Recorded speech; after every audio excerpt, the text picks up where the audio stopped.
All right.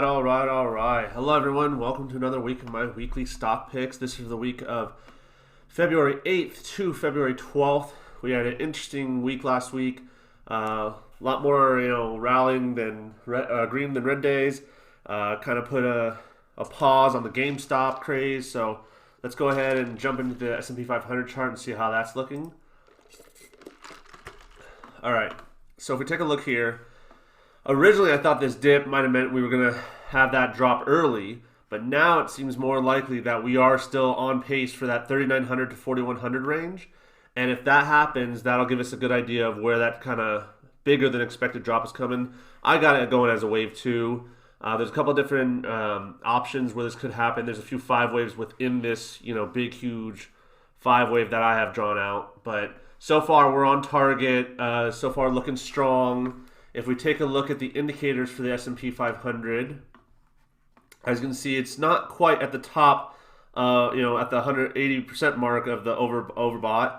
We have crossed the MACD. We are heading up on the the indicator. We are above the Ichimoku cloud, so things are looking good. So right now, I would say a good probability that we keep going up for a little bit. Again, the market could just drop at any time. Hedge funds could pull out.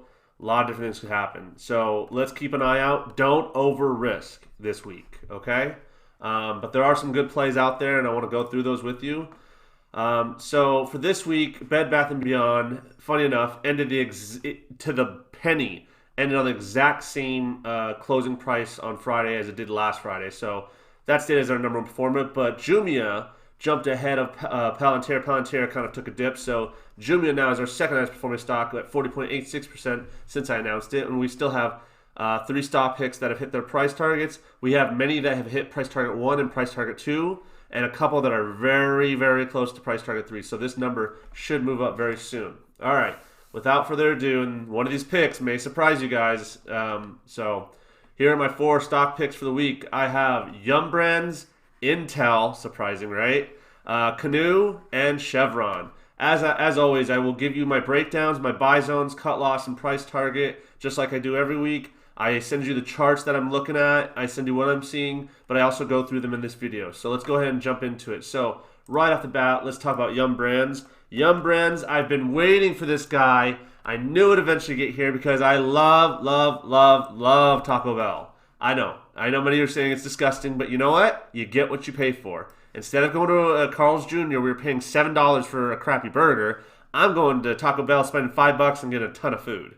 So, loves me some Taco Bell. But enough about me. Let's take a look at this. So, right at the bat, we can see we have the 5-wave going. It just bounced off the point, the retracement for wave 4. We don't want to cross wave 1. We didn't. And we look like we're going to march up to wave 5 and finish off around 116, 117. If we take a look at the indicators, right now it's trading inside the Ichimoku cloud, which can be deceiving. It's not a for sure thing. They like it when it's better when it's above. So just keep an eye on that. Makes it a little risky. But outside of that, the MACD looks like it's about to cross. The squeeze indicator is starting to push up into higher levels. We're starting to get that middle range, and now it just needs to decide to go up. The 5-wave is there, so we just need it to hold and not break wave 1 that's over here, and we're good. So Yum Brands looks like a winner to me. If we get that dip, that's a nice buy, and we want to get that MACD, that bullish crossover. So keep an eye on Yum Brands. All right, next up is we're gonna do Go EV. So this is easy to remember. Canoo is an EV brand. Go EV, get it? All right. Enough of me. So as you can see on the indicators, we're pushing up to the overbought, but we just crossed on a MACD. We started getting the red, the indicators are flashing that a big move might be coming. The way I have it on a 5-wave, we had this, we made this gap right here, and we went ahead and closed that gap, so that's good. I see us moving all the way up to wave 3, all the way up to 27, maybe even $28. Go EV Canoo looks strong. It's looking good. I like the way it looks.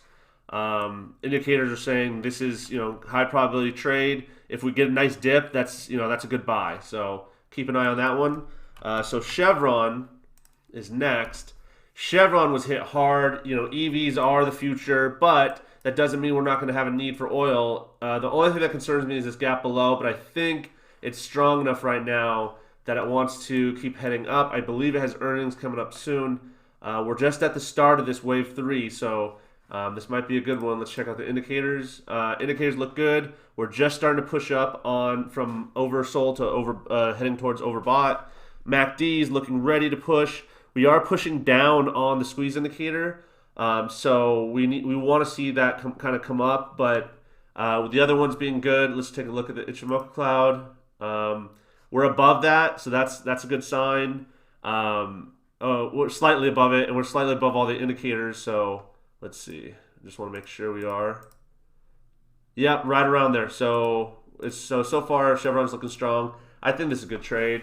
If I see a dip, I'm probably gonna buy. So Chevron looks good. Now for the one I know you all been waiting for, Intel. Let's make this clear.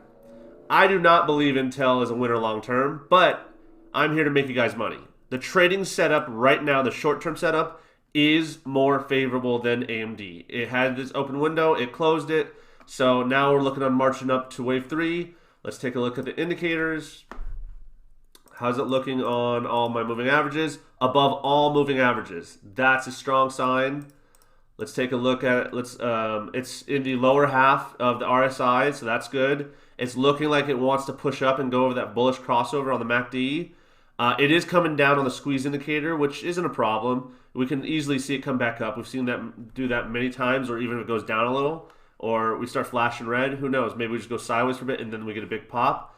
But here is one of the biggest reasons that I'm really interested in this one is this has a really good Ichimoku setup.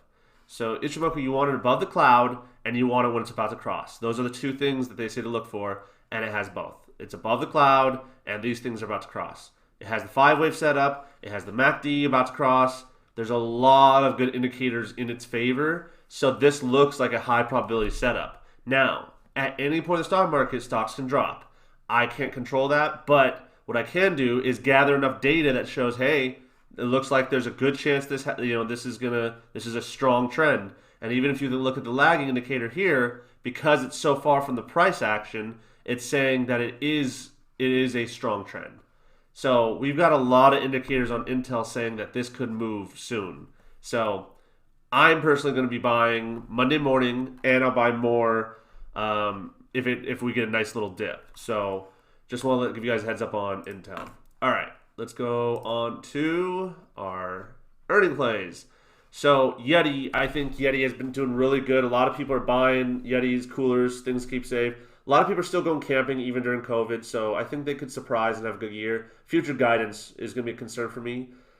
Cloudflare, like I said, tech company, that protects your data. That's super important. Will really depend on how they did and future guidance. And then Disney, if they can move up in subscribers, I could see them having good earnings too as well. So Yeti's early in the week. Cloudflare and Disney are, I believe, on Thursday after the bell. So these are the 3 that I have for this week. Now let's look at the honorable mention picks. So let's take a look at Salesforce.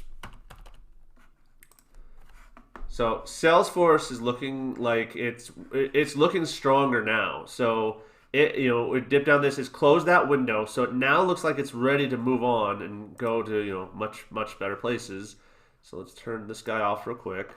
Here, I want to turn on my MACD, RSI, and squeeze.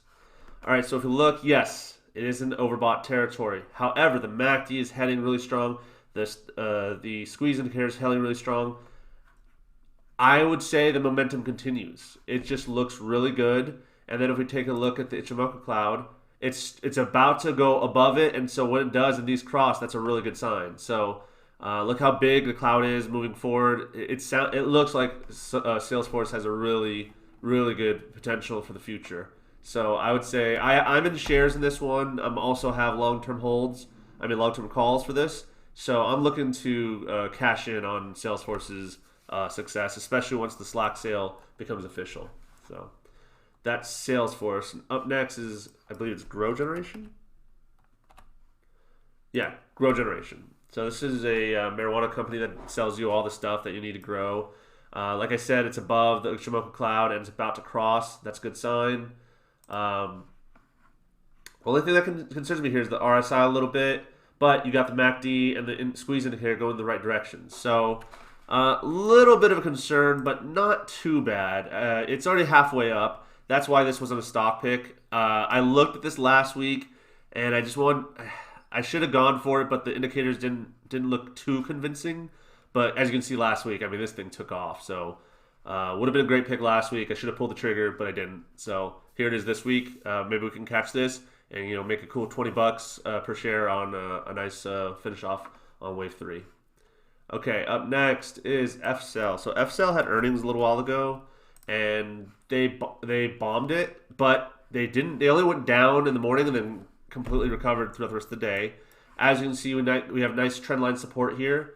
I would like it to see it touch this line one more time and then bounce off. But so far, it's looking strong. The trend is, very clear. Indicators are saying good things. We're heading high up the RSI. We're above on the MACD. As you can see, the squeeze indicator is very high. Let's check Ichimoku Cloud. Above Ichimoku Cloud, very well above it. So if we can get a nice little cross here, that'd be good.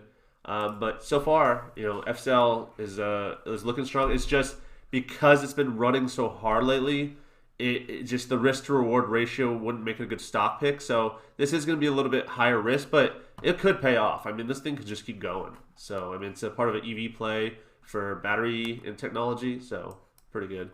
And last one is shocker, AMD. So I want to spend a little time taking a look at AMD. As you can see here, let's turn off the indicators first.